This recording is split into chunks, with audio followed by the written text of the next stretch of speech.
I'd like our colleague Luke to join us a little bit to say a few words about how this came to be. Yeah, hey, thanks, Jim. Hey, folks, my name's Lucas Martin. I'm our business development manager here at ARC, and I've been with the company for about 3 years now.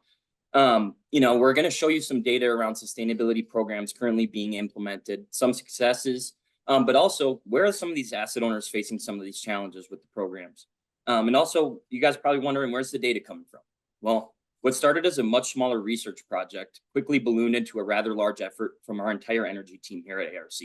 It's the result of how focused companies are on the subject, regardless of how public or not they are about it. We launched this project with a number of organized briefings amongst our technology end user and asset owner communities. We quickly realized that there were patterns that leaders were showing around how they were organizing around some of these issues. On the flip side of that, we also realized a number of organizations, regardless of their size, industry, or vertical markets across process, discrete, hybrid, batch, and continuous manufacturing, were struggling with similar issues.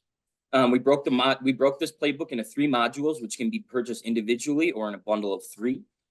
You also have the ability of taking this one step further and doing a half-day workshop, virtually or in person, with key SMEs and leadership at your organization alongside senior ARC analysts to gain specific, actionable insights. Thanks again for the time today and joining live. Stick around throughout the webinar to learn some of the key findings from our research and how ARC can help you engage with leadership at your organization around these critical issues.